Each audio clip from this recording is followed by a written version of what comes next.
Didana hadir Bu, alhamdulillah hadir semua ya. Apakah ada yang tahu materi pembelajaran hari ini? Saya tahu Bu. Ya Kak. Sekarang kita mau belajar pembelahan sel. Ya betul Didana, hari ini kita akan membahas tentang pembelahan sel. Nah sebelum kita masuk ke pembelajaran, kita akan memberitahu tentang tujuan pembelajaran hari ini.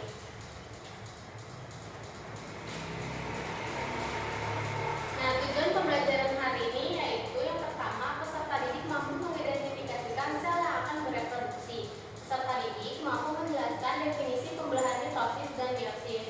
Ketiga, peserta didik dapat menjabarkan proses pembelahan mitosis sesuai dengan gambar yang telah diamati. Keempat, peserta didik dapat menjabarkan proses pembelahan meiosis 1 dan meiosis 2 berdasarkan gambar yang telah diamati. Kelima, peserta didik dapat membandingkan pembelahan meiosis dan mitosis.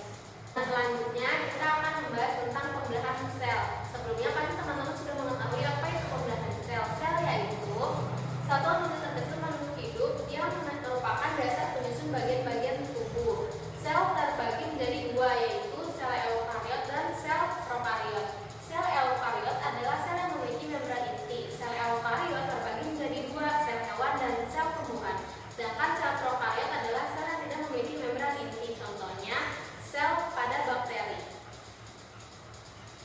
Selanjutnya komponen sel. Komponen sel itu terdiri menjadi tiga. Yang pertama ada membran sel, letaknya di luar sel dan berfungsi sebagai tempat perpindahan zat. Yang kedua ada sitoplasma, yaitu letaknya berada di dalam sel dan berfungsi sebagai sumber bahan kimia dan tempat terjadinya metabolisme. Yang ketiga ada nukleus, letaknya berada di tengah-tengah sel dan berfungsi sebagai mengatur aktivitas sel. Nah, selanjutnya kita akan membahas tentang reproduksi pada tingkat sel.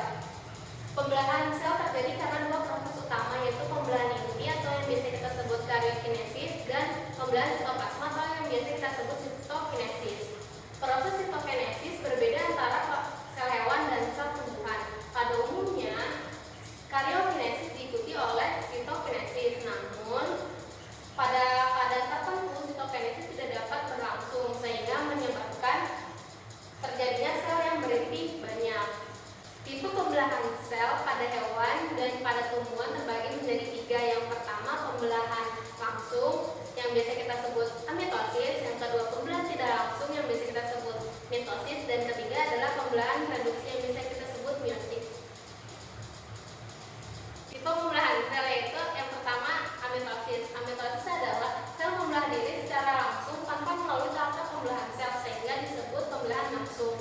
Amitosis juga disebut sebagai pembelahan biner karena pada tahap ini sel langsung membelah menjadi dua. Pada pembelahan ini juga sel anak mewarisi sifat sel induknya sehingga pembelahan amitosis menghasilkan sel anak yang identik dengan sel induknya.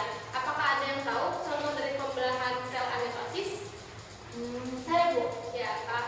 Contohnya itu bakteri. Contohnya pembelahan mitosis.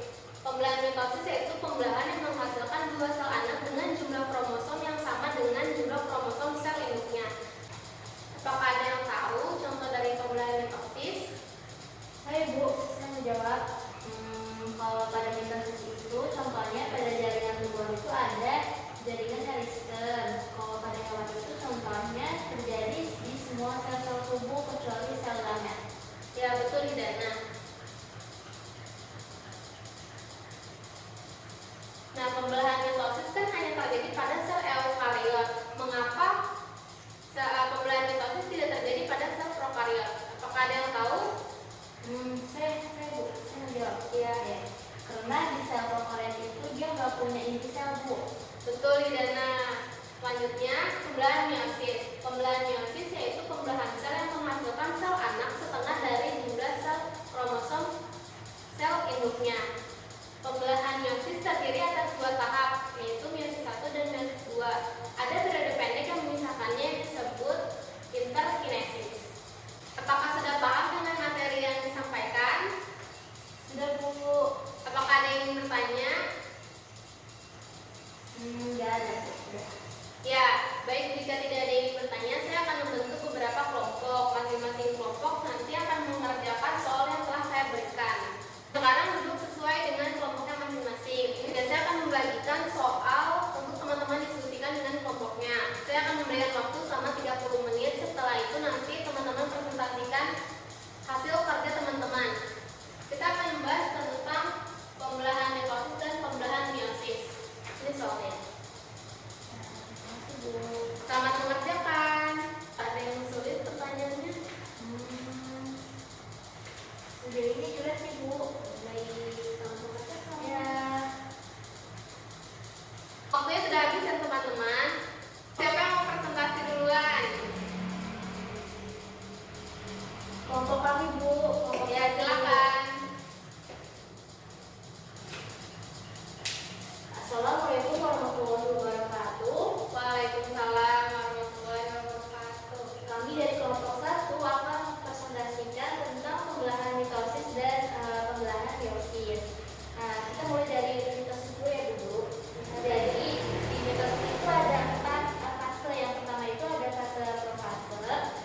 pembelahan meiosis 2.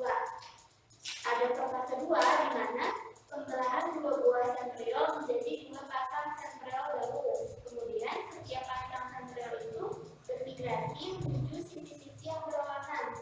Dan ada mikrotumbul yang membentuk spindel dan membran inti, dan nukleusnya hilang, juga kromosomnya akan berubah menjadi kromatin. Setelah itu ada metafase 2, di mana spindelnya menghubungkan sentromer dalam bentuk pembelahan, dan kromatin itu berada di bidang ekuator. Ada metafase 2, di mana sentromernya berpisah dan kromatinnya menuju kutub yang berlawanan. Dan di fase terakhir ada telofase 2. Di sini kromatin mencapai kutub pembelahan. Kemudian mikrotubulnya membentuk membran inti baru. Lalu nukleus muncul dan membentuk RNA dari DNA, sehingga terjadinya akumulasi protein di kromosom, dan setelah itu terjadilah citokinesis yang akhirnya membentuk 4 sel haploid. Nah, itulah presentasi dari kelompok 1. Terima kasih teman-teman atas perhatiannya. Wassalamualaikum warahmatullahi wabarakatuh. Waalaikumsalam warahmatullahi wabarakatuh.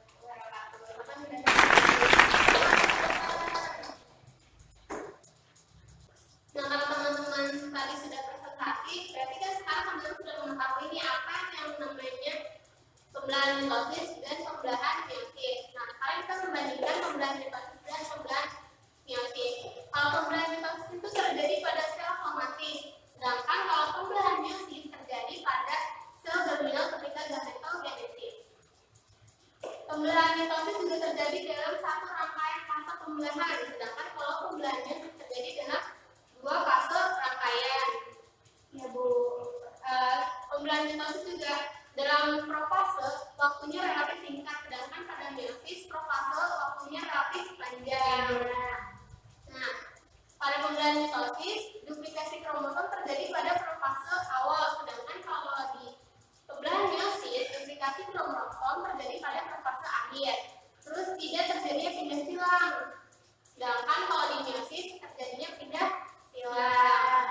Terus sentromer pada mitosis langsung memisah pada bidang ekuator sewaktu anafase, sedangkan pada meiosis tidak terjadi pemisahan sentromer pada meiosis 1. Namun pemisahan terjadi pada meiosis kedua. Ya. Pada mitosis, satu sel induk diploid menghasilkan dua sel anak diploid, sedangkan pada meiosis satu sel induk diploid menghasilkan 4 sel anak haploid. Pada pembelahan mitosis, jumlah kromosom pada sel anak sama dengan jumlah kromosom induknya, sedangkan pada pembelahan meiosis, jumlah kromosom pada sel anak setengah dari sel induknya. Nah, apakah ada yang menyampaikan kesimpulan? kelompok 1 Bu. Ya, silakan. Jadi kesimpulannya itu adalah sel adalah satuan unik terkecil makhluk hidup yang merupakan dasar penyusun bagian-bagian tubuh.